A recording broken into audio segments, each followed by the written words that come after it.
Hi, Carol here, and welcome to my first bead tutorial. Yes, look at this. I have begun to bead. So I wanted to show a few things. This is a container I got at the dollar store that I put in my bottle caps, but I thought it would be nice to separate all kinds of different beads if you see them there, just as a suggestion. And excuse me, I still have that bronchitis thing going on. But I thought I would do a little bead tutorial putting together earrings, like especially if you want to do like a lace tutorial or you want to put a clasp from an album or a book. This is a nice way with your beads to add a long earring or a section of a bracelet and then do your beadwork on either side and then clasp your project together, which is really nice. And I thought I would just share a few things that I have just been playing around in my craft room today, just trying to see how you can take objects off of thrift store finds and put them onto the project you have to work with. And I'm going to be doing an album and I want to have a clasp.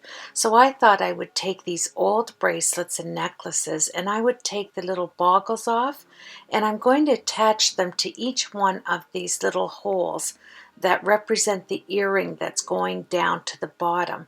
Remembering this is my first tutorial on doing any type of beadwork, this is not going to in any way enhance or probably teach you anything new that isn't on YouTube already. There's some fantastic beadwork out there. Oh my, I can't believe the talent in this field. So I wanted to just experiment before I start to actually destroy all of the wires and everything that I bought. I thought I would explore the world of beading and just see all of the avenues that you can take. And I pretty well summed it up to this. If there's a hole in any type of jewelry, dangles, beads, earrings, anything, you can make it into a beading project because all you need to have are one of those little loops. Add it to the beads that you have, like I'm doing here, and then put it onto anywhere that has a hole in it. How's that? Yeah. And I'm telling you, I am just having fun with this, and I appreciate you dropping by. And there's really, I think the key is knowing how to work your tools that you have. I went around, I have a little toolkit, and I went around the house, in the garage actually, to see if I could find any other small little things.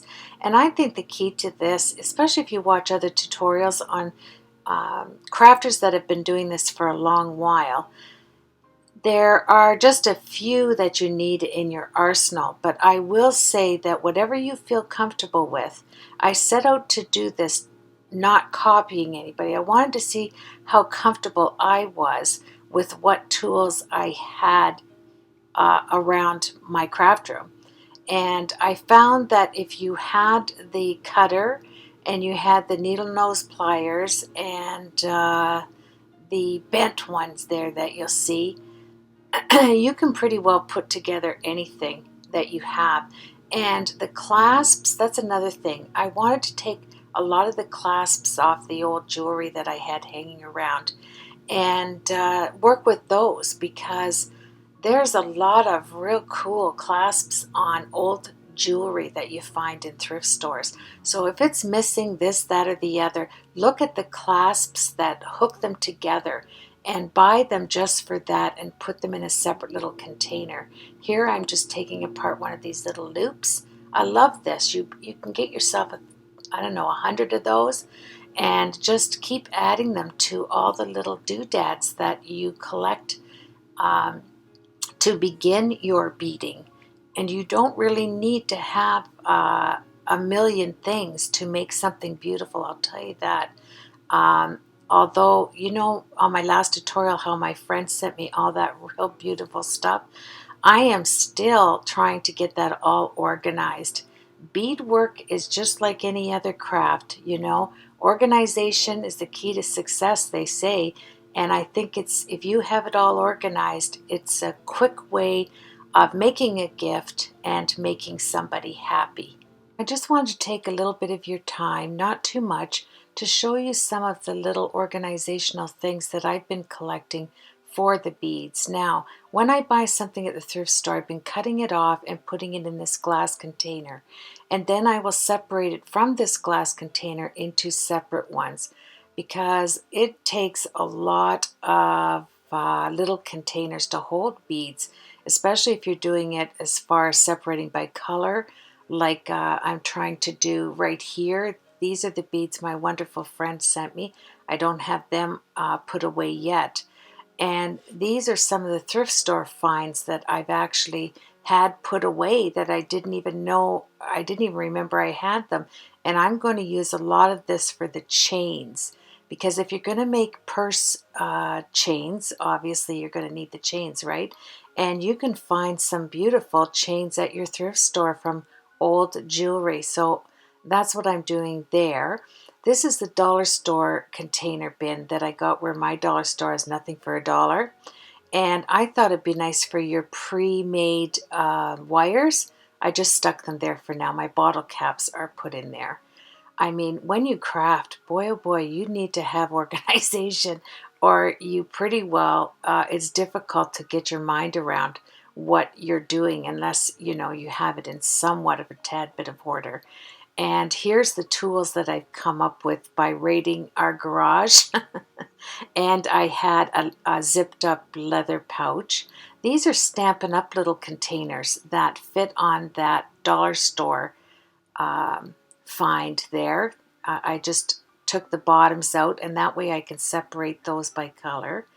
And here I got these beautiful binders that hold these. And what I like about this binder right here, I have two of them so far, is that you can't open the lid without pressing the safety feature, that purple thing.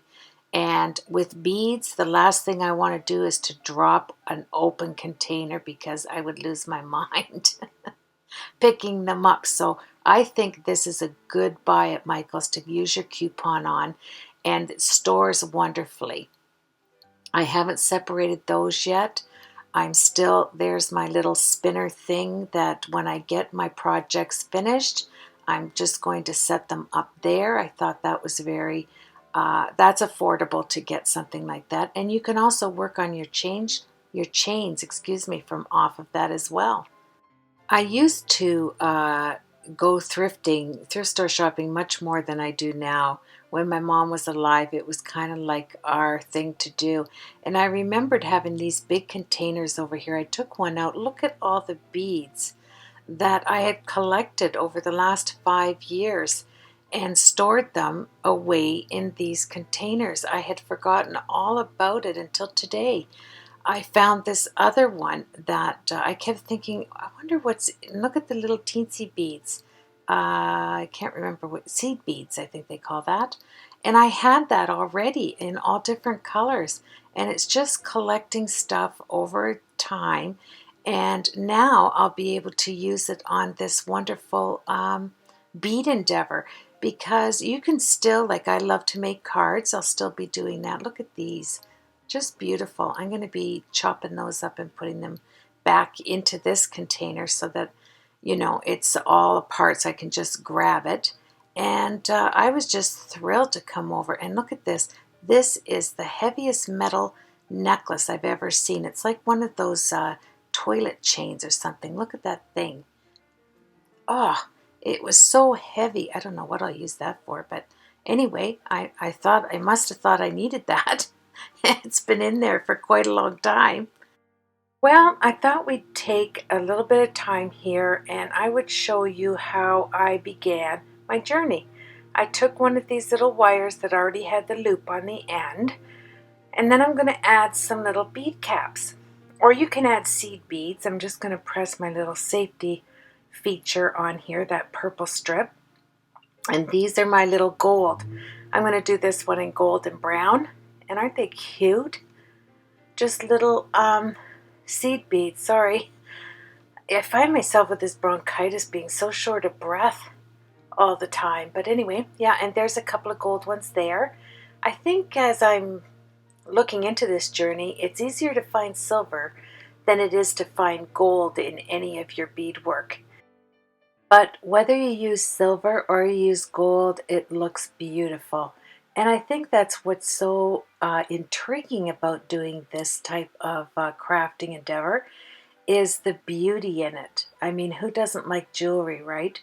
And as I continue to learn and experiment, I think there are so many projects out there to use as gifts. I can hardly wait. So anyway, this is that dollar store little container that I bought. The legs fold in, but I like the way it keeps it up off the ground. And I have those little Stampin' Up! Containers I set in there to separate the colors of the beads. And I'm just looking for what will look nice together as far as separating it. So I put a long skinny bead on there, and then with each bead you want to put a little cap. That's what I learned. I had to take that off. I forgot to separate the beads with a little wee either seed bead or seed cap. And yeah, and today is actually the first experimental day to make an entire project like this. And I am going to actually make a purse dangle as a gift. So here we go. I took it apart and I started again. So I have my, trying to get it up close for you there, separating it with the little caps or beads or whatever, and then looking for the colors that you like. Excuse me. Still coughing too. Yeah, that's why I haven't had a lot of tutorials up, because I've just not been well, truly. But I couldn't wait to get started on this project of beading. I just couldn't wait. So here I picked out a brown with gold swirls in it. And I have my little cap over top of the pearl, as you can see. Then you're going to put another cap on there. Isn't this terrific? It's probably called something else, but you just kind of snuggle it together. It's almost like putting two hands and cupping something, is how you look at that. And yeah, and then when you get to the end, here's what I had to learn on this, is where you stop. Because when you make your last loop, you want to have enough of your wire. So I did actually make a couple of mistakes. I tried it last night with just the wire, and to see if I could understand the concept of wrapping it. And yeah, so today I wasn't like totally just, delving in and not knowing what to expect. So there I have the exact amount of beads I want, and immediately I want to close those up. I don't want any accidents happening here. And then I'm going to grab my pliers. These are the bent ones. I know. Isn't it crazy? I should know the names of my tools of the trade, but they're the little ones that bend. How's that? And you're going to want to make sure, right there, yes. And you're going to want to make sure that you push it down as far as you can so there's no slack on your beads. That's what I've learned there. And give yourself enough room to bend it over, just like that. Isn't that simplistic? It's just bend it at an 80-degree angle, and we can begin. You're going to grab your needle nose pliers now, set it down, pushing it down so there's no slack. And here's where you're going to just start to twist. Pull it towards you and then down. So you're going to pull that long strip towards you and then down. Then place your needle nose pliers inside the loop and just keep turning. I finally figured out I like 2 turns underneath there. I like 2 twists. Make it nice and tight. Now, if I could get 3 in there, I would have put 3, but I couldn't. And then I pull my needle nose pliers down so that it keeps my circle nice and circular. Then I cut it off with a pair of cutters so it's nice and blunt up against there. And then I take this thingy dingy here. Yes, another one. And this is the plastic, and it pushes it down and makes it nice and even. I know this is not a very technical uh, tutorial, but I tell you what, it is fun. And then another thing I learned, you want both loops facing the same direction from the top and the bottom. And then I'm just making my circle the same size as the circle on the bottom. And look at a piece of jewelry. Then I'm going to add these. Yes, I'm holding on with another pair. It's nice to have two of each of these two needle nose pliers, because you can hang on to it and then work the end of it at the same time. I just think this is so crazy cool. I want to encourage you to give it a try. Christmas is coming up, birthdays. Oh, what beautiful gifts, and thrift storing. Get some old jewelry and begin this beautiful craft. There you have it, my friends. Thank you so much. And look at that. A nice round loop. That's so exciting for my first little piece of jewelry. And thank you for joining me. I wanted to just show you. I'm clipping it onto my experiments that I tried last night on trying to figure out all the different latches that you can use for this craft. Isn't that pretty? Oh, it's just really your imagination in creativity with this craft of beading is limitless. I encourage you to give it a go. Check out your thrift stores. Find some really cool jewelry that is affordable, and it doesn't cost very much to do it as far as secondhand stores. And then your few little, I think your tools are the most costly endeavor. But anyway, take care. Have a blessed weekend, my friends. Thank you so much for joining me, and we'll see you on the next tutorial. Take care.